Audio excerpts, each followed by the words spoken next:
Pride celebrates strong female leaders, and today we are having Harsha here. She's the founder of a real estate cybersecurity company in Toronto.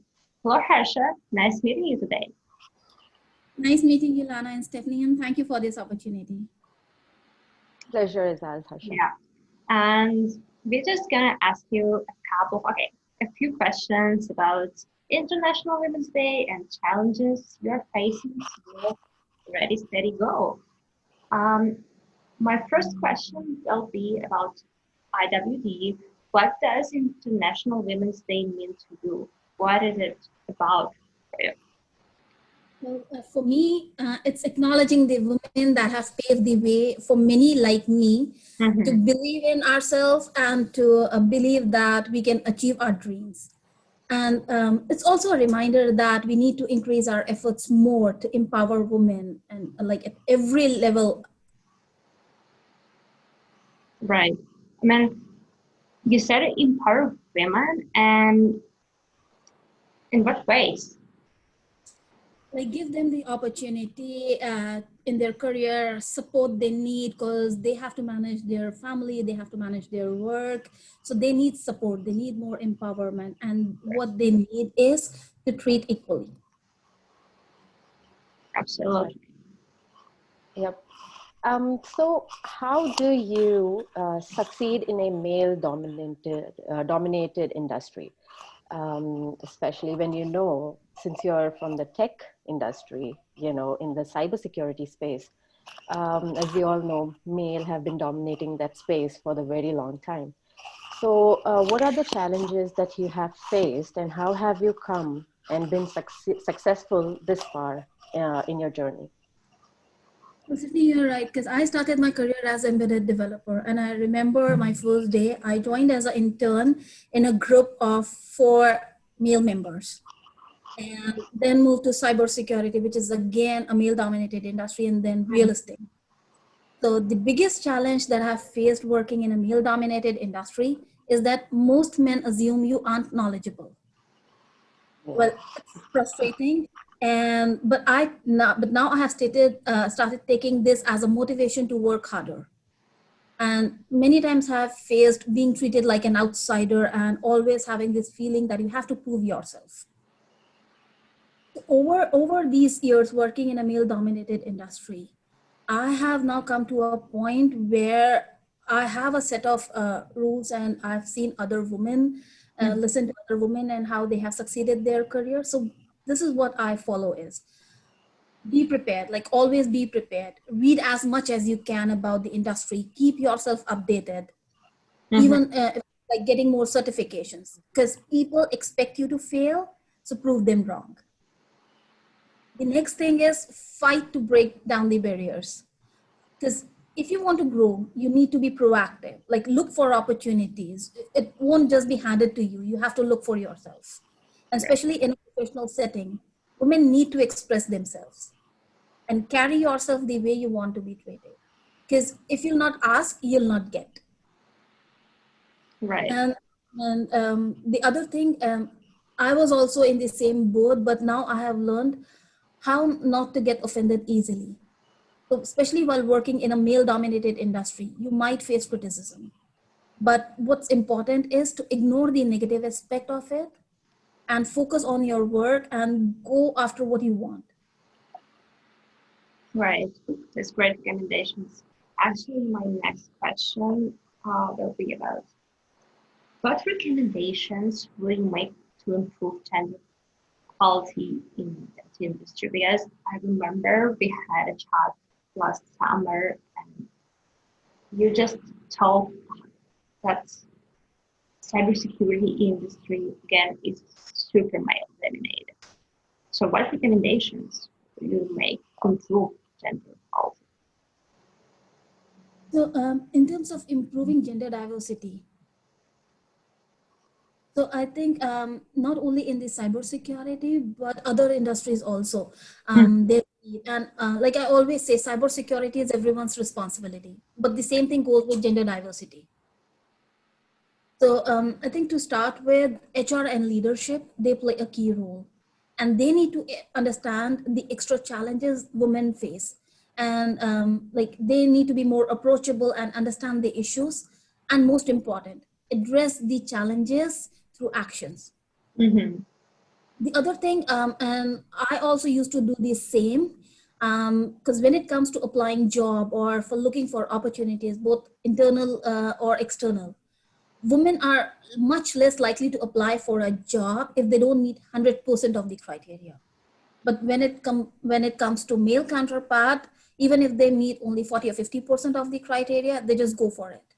And when I was reading, so I found that even HP did a research on this, and they found that 60% of the men, if there's a 60% match, men still go with applying for the opportunities. So I think this can be solved if we have a more attractive job description. But in short, I would say just apply. Yeah. It's a good And So you call, think actually. yeah, the, and the other thing is you must have seen that we don't find many women working at the executive level. Mm-hmm. And what I've seen, the issue is there's a lack of focus on the mid-level positions, because less women reach to the top because the middle journey is tough and challenging, and it is often the most ignored area because the more focus is on the new talent and on the executive role. Mm-hmm. Many women, they lose focus when they come to this level because of family responsibility, health issues, or even lack of support. So if organizations, they provide more support at the mid-career level, we'll see more women progressing their career. okay. Thanks, Harsha. Going back to your point where you're saying that, women are hesitant to apply for jobs, you know, which doesn't meet the criteria or they don't fit the criteria. So what do you think the problem is? Like, is it the problem for lack of confidence, or is just a notion that no, tech space is for male, and females should not try that space? Well, I would not say confidence, but the other thing, yes, because we see not many women even during the college time. You won't find many young women going in the tech industry or in the tech space because of this notion that it's challenging. It's hard for women to manage the work and the home responsibility. And I still remember, and like it's back in 2000 when I was deciding to go and pursue my master's in computer application. Mm-hmm. Someone told my dad, why you are allowing your daughter to go for master's in computer application? She should do a job, or she should find a career which is more of a woman focused, and she should be able to manage her home and her work responsibility. But my dad was like, if she want to achieve her dream, let her go. And today I am. The other thing is that, like I said, we see if we match 100% or even 90%, then we should go for the opportunity. Mm-hmm. But often the job description, or both internal and external, are not written in that way. There could be an opportunity for a person, even if it's not matching 100%, to still go. So that's why just keep applying, just look for opportunities. Right. I love your opinion. Yeah. So what advice would you give a woman, right? I know you mentioned that, they should just go and apply and give it a try, right? Because you never know which door opens for you. Apart from that, what advice would you give a woman looking to start a new career, probably in cyberspace? And maybe a few tips and tricks where, she can progress faster than usual. Yes, and these are some of the tips I have learned over the period, and some from my mentors.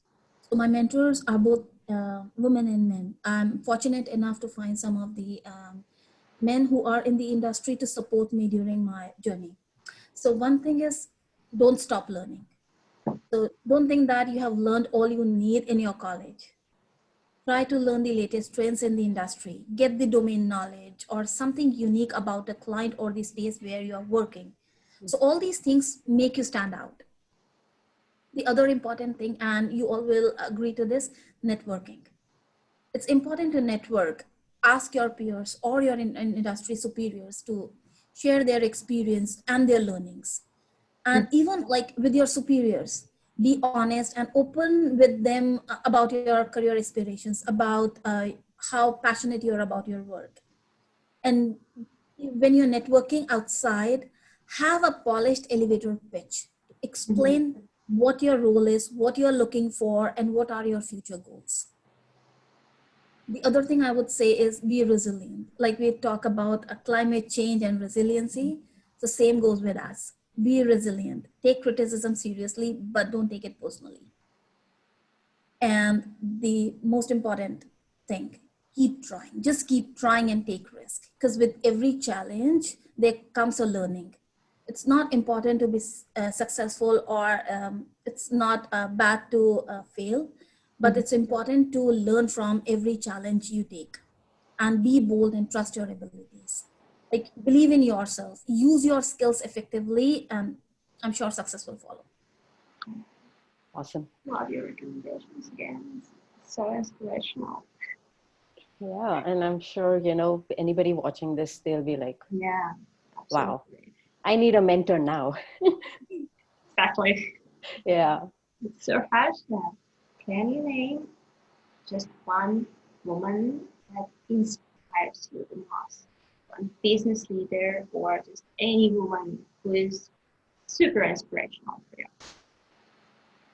you? Since my childhood, I've admired Dr. Kiran Bedi. She is India's first and highest ranking female Indian police officer. And she is known for her practical and no nonsense approach. And I'm inspired by her in so many ways and was fortunate enough to attend one of her lecture a long time back in Delhi. So I go with her saying, create a mission statement for your life. And this will help you to know what you want and what is important for you. So she says that stay focused in your career and design it in such a way that you're able to focus both on your work and your family. To find a job or a position, so whatever you do, you can balance your work with your home and don't set any unattainable goals. So they only demotivate you. And I'm a mother of 3 kids and I'm still working.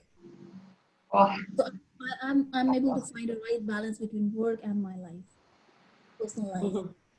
And one thing she always emphasizes is you should be your own friend. So as we ask for advice to our friends, to our peers, it's the same thing. Ask yourself for advice. Would you be comfortable in choosing a certain path, or would you be comfortable if you go by a certain decision? And like I said, long time back, I attended Dr. Kiran Bedi's lecture in Delhi, where she said one important thing: when you're working in a corporate world, strengthen your home. No matter what happens outside your work, always come home, feel loved and relax. And I go by this. So, like, Yeah. I'm truly inspired by her because she has proved that women can excel at any job. And even in the industry that was not traditionally viewed as a man, like it was traditionally viewed as a man's job. Right. Harsha. There are so many changes I need to make in my life for sure. Right? I'm like, Yeah. I I'm should still, go and I'm make. still making changes. Yeah. Okay, thanks, Harsha. It's Thank good you so much, Harsha. having you here, and we would love to chat later again because it's just fun and it's so cool to hear how you're talking about things. So thanks a lot. Thank you, Lana, and thank you, Stephanie, and thank you, Bitwide, for the opportunity. Yeah. Thank you.